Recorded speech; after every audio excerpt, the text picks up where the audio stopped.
வணக்கம். நம்ம இயல் 2 பார்க்க போகிறோம். இயல் 2ல் முதல் தலைப்பு சிலப்பதிகாரம். சிலப்பதிகாரத்தில் பாருங்கள், வரிகள் இருக்கு இல்லையா? முதல்ல திங்களை போற்றுதும் திங்களை போற்றுதும், கொங்கலதார் சென்னி குடிவன் கொடை போன்று வங்கன் உலகளித்தலான், ஞாயிறு போற்றுதும் ஞாயிறு போற்றுதும், காவிரி நாடன் திகிரி போல் பொற்கோட்டு மேறு வளம் தெரிதலான். அடுத்தது மாமலை போற்றுதும் மாமலை போற்றுதும், நாமநீர் வேலி உலகிற்கு அவனொலி போல் மேல் நின்று தான் சுரத்தலான் அப்படின்னு சொல்லக்கூடிய 3 பாடல் வரிகள் இருக்குது. இதில் பாருங்கள், திங்களை போற்றுதும் திங்களை போற்றுதும் என்று சொன்னால், திங்கள் என்றால் நிலவு இல்லைங்களா? நிலவை போற்றுவோம் நிலவை போற்றுவோம் அப்படின்னு சொல்கிறாரு. கொங்கலதார் சென்னி என்றால், கொங்கு என்றால் மகரந்தம், அலர் என்றால் மலர்தல், அலர்தல் என்றால் மலர்தல், தார் என்றால் மாலை. அப்போது கொங்கலதார் அப்படின்னா மகரந்தத்தால் மலர்ந்த மாலையை அணிந்த, சென்னி என்றால் சோழ மன்னன், சோழ மன்னனுடைய குளிர்வெண் கொடை ஒன்று அப்படின்னா, குளிர்வெண் அவர் வைத்திருக்கக்கூடிய குளிர்ச்சி பொருந்திய ஒரு குடையை போன்று இந்த நிலவு நமக்கு குளிர்ச்சியை தருகிறது, அதனால் வெண்ணிலவை போற்றுவோம்னு சொல்கிறார். அடுத்தது பாருங்கள், ஞாயிறு போற்றுவோம் ஞாயிறு போற்றுவோம்னா கதிரவனை போற்றுவோம் அப்படின்னு சொல்கிறாரு. கதிரவனை போற்றுவோம் கதிரவனை போற்றுவோம், காவிரி நாடன், இதில் சோழ மன்னனை குறிக்கிறது. காவிரி நாடன் என்று சொல்லக்கூடிய சோழ மன்னனுடைய ஆணை சக்கரத்தை போன்று, திகிரி என்றால் ஆணை சக்கரம், ஆணை சக்கரத்தை போன்று பொற்கோட்டு சிகரத்தை மேறு வளர்ந்திருதலான் என்றால், பொற்கோடு என்றால் பொன்னான் ஆன, அப்படின்னா பொன்னால் ஆன, கோடு என்றால் சிகரம், சிகரத்தை உடைய, மேறு வளர்ந்திருதான், மேறு என்றால் இமயமலை, இமயமலையை சூரியன் சுற்றி வருகிறது. எப்படி, எந்த மாதிரி சுற்றி வருது அப்படின்னா, காவிரி நாடனுடைய ஆணை சக்கரம் எப்படி எல்லா பக்கம் சுற்றி வருதோ அது மாதிரி சூரியன் சுற்றி வருதுன்னு சொல்கிறார். அடுத்தது மாமலை போற்றுவோம் மாமலை போற்றுவோம், மலையை போற்றுறாரு. என்னென்னு, நாமநீர் வேலி அப்படின்னு என்றால், நாமநீர் என்றால் அச்சம் தரக்கூடிய கடல் அப்படின்னு சொல்கிறாங்க. நாமநீர் என்றால் அச்சம் தரக்கூடிய கடல், கடலை போன்று உலகிற்கு அவனொலி போல் மேல் நின்று தான் சுரத்தலால். அதாவது என்ன சொல்கிறார் அப்படின்னா, அச்சம் தரக்கூடிய கடலை எல்லையாக கொண்ட இந்த உலகை மன்னன் ஆட்சி செய்கிறான். அதுபோல இந்த மலையும் நமக்கு மக்களை காக்கிறதுன்னு சொல்கிறார். இதுதான் தமிழ் அப்படியே கீழே கொடுத்துருப்பாங்க, இதை நீங்கள் படித்து பார்க்கலாம். அடுத்தது இதில் முக்கியமானது இந்த பொருள் இல்லைங்களா? திங்கள் என்றால் நிலவு, கொங்கு என்றால் மகரந்தம், அலர் என்றால் மலர்கள், திகிரி என்றால் ஆணை சக்கரம், பொற்கோடு என்றால் பொன்மயமான சிகரம், மேரு என்றால் இமயமலை, நாமநீர் என்றால் அச்சம் தரக்கூடிய கடலை குறிக்கிறது, ரொம்ப முக்கியம். அலி என்றால் கருணை, இதுவும் முக்கியம், ரொம்ப முக்கியமானது பாருங்கள். நாமநீர் என்றால் அச்சம் தரக்கூடிய கடல், அலி என்றால் கருணை, இந்த மாதிரி வார்த்தைகள்லாம் ரொம்ப ரொம்ப முக்கியமானது அப்படின்னு சொல்லலாம். அடுத்தது ஒரு நிமிஷம்,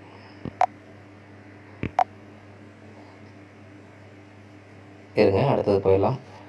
சரி, நாம் இயல் 2 பார்த்துட்டு இருந்தோம். இயல் 1 முடிச்சாச்சு, இது பேக் வந்துருச்சு.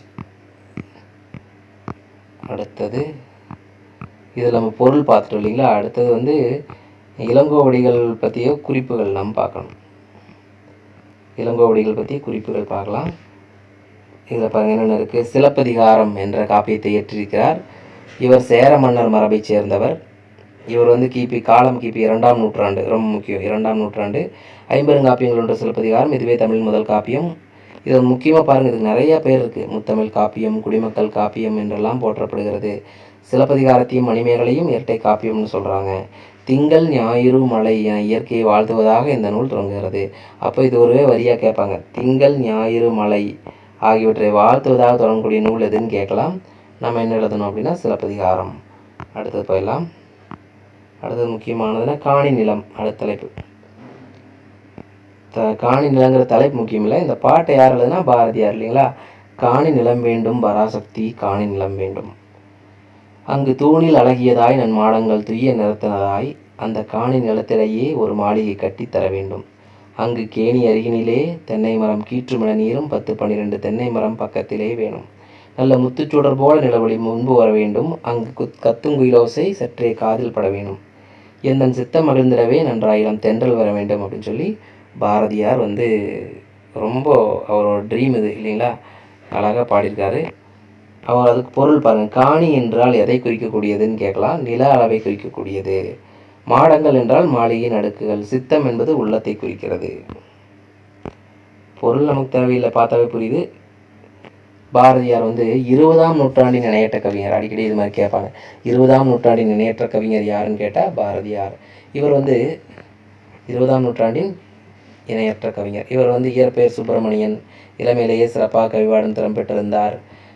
எட்டயபுரம் மன்னரால் பாரதி என்று பட்டம் வழங்கி சிறப்பிக்கப்பட்டார். தன் கவிதையின் வழியே விடுதலை உணர்வை ஊட்டியவர் யாருன்னு கேட்கலாம். அடுத்து பாருங்கள், மண்ணுரிமைக்காகவும் பெண்ணுரிமைக்காகவும் பாடியவர் யாருன்னு இந்த ஒரே ஒரு லைன் கொடுத்துருவாங்க.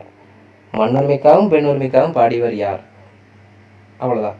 இதுக்கு நம்ம எல்லாருமே பாடியிருப்பாங்க. ஆனால் பாரதியாருங்கிறது நம்ம புக்கில் தெளிவாக இருக்குது, அதை நம்ம ஞாபகம் வச்சுக்கணும். அடுத்தது, நாட்டிப்பற்றும் மொழிப்பற்றும் மிக்க பாடல்களை பலவற்றை படைத்தார். பாஞ்சால சபதம், கண்பாட்டு, குயில் பாட்டு நூல்கள் எழுதியிருக்கிறார். இதெல்லாமே நமக்கு தெரியும். அடுத்தது நம்ம சிறகின் ஓசை போயிடலாம்.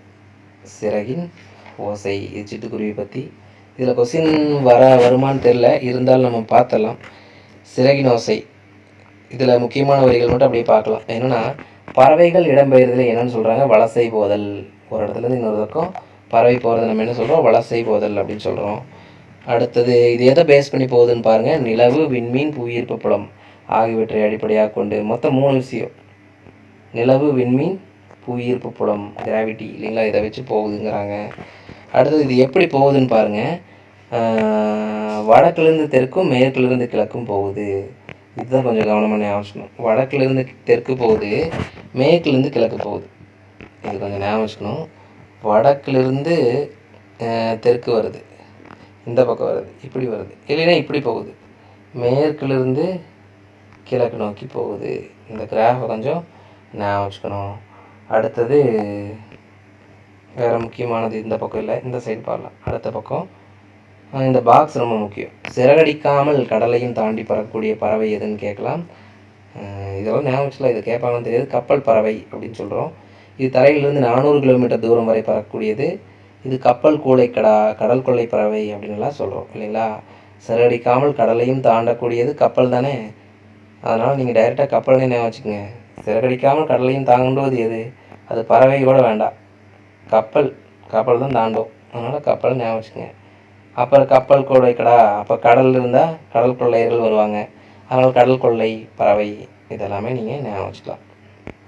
அடுத்தது, இதில் வேறு என்ன ஸ்பெஷல்னால், வலசை போதும்போது என்ன நடக்கும்னா, பறவையோட உடலில் தலையில் முடி வரும், சிறகுகள் வளரும், இறகுகளுடைய நிறம் மாறும், உடல் கற்றையாக முடி வளரும். இதெல்லாம் நடக்கும்னு சொல்கிறாங்க.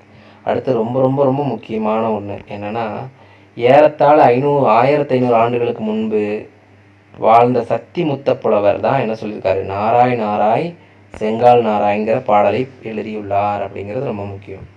1500 ஆண்டுகளுக்கு முன்புங்கிறது ஞாபகம் வச்சுக்கணும். அடுத்த வரி அதோட முக்கியம். தென்திசை குமரியாடி வடதிசீர் ஏகுவீராயின் அப்படின்னு சொல்லக்கூடிய அடைகள் எதை குறிப்பிடுகிறது அப்படின்னா, வலசை போதல் என்ற செய்தியை குறிப்பிடுகிறது. எந்த செய்தியை குறிப்பிடுகிறது, வலசை போதல் என்ற செய்தியை குறிப்பிடுகிறது. சரி, இப்போது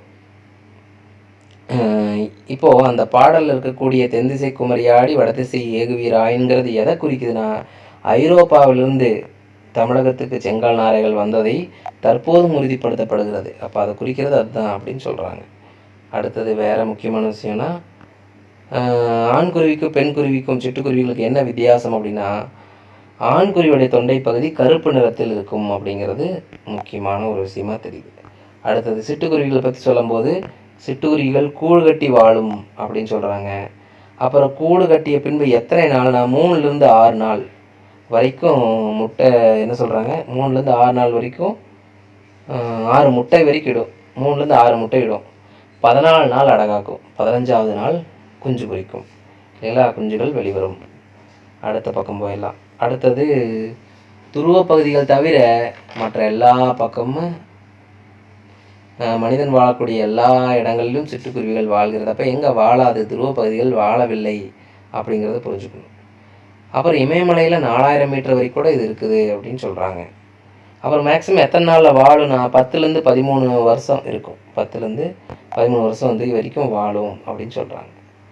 அப்புறம் பெருசாக இதில் ஒன்றும் இல்லை, இந்த வரி ரொம்ப ரொம்ப முக்கியம். இந்த ஒரு வரி, காக்கை குருவி எங்கள் ஜாதின்னு பாடினவர் யாருங்கிறது ரொம்ப முக்கியம். யார், நம்ம பாரதியார் பாடியிருக்கார். காக்கை குருவியோடு எங்கள் ஜாதின்னு பாடியிருக்கார். என்ன சொல்கிறாருன்னா, தன் மனைவி வைத்திருந்த சமைப்பதற்காக தன் மனைவி வைத்திருந்த சிறிதளவு அரிசியை கூட குருவிகளுக்கு மகிழ்வுடன் போட்டுவிட்டு பட்டினியாக இருந்தார் அப்படின்னு சொல்கிறாங்க. அடுத்தது பாருங்கள், இது ரொம்ப முக்கியம். இந்தியாவின் பறவை மனிதர் ஜிகேல கூட கேட்கலாம். டாக்டர் சலீம் அலி தன் வாழ்நாள் முழுவதும் பறவைகள் பற்றி ஆராய்ச்சி செய்வதிலும் படம் பிடிப்பதிலும் ஈடுபட்டார். அவர் இந்தியாவின் பறவை மனிதர் என்று அழைக்கப்படுகிறார். பறவைகள் பற்றி பல நூல்களை எழுதியிருக்கிறார். தன் வாழ்நாள் வரலாற்று சிற்று நூலுக்கு சிட்டுக்குருவிகளின் வீழ்ச்சி அப்படின்னு பேர், த ஃபால் ஆஃப் ஸ்பேரோ அப்படிங்கிற புக்கை எழுதியிருக்கிறார். அடுத்தது, மனிதன் இல்லாத உலகில் பறவை வாழ முடியும், பறவை இல்லாத உலகில் மனிதன் வாழ முடியாதுன்னு சொன்னது யார் அப்படின்னா சலீம் அலி. ஓகே, இப்போ பாருங்கள் இன்னொரு பேர். நம்ம அங்கே கப்பல் பறவை கடல் கொள்ளை பறவைன்னு பார்த்தோம். அதோட ஸ்பெஷல் என்ன?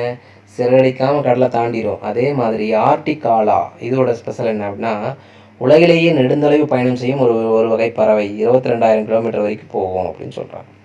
பறவை பற்றி படிப்பு பேர் என்னென்னா ஆர்னித்தாலஜி.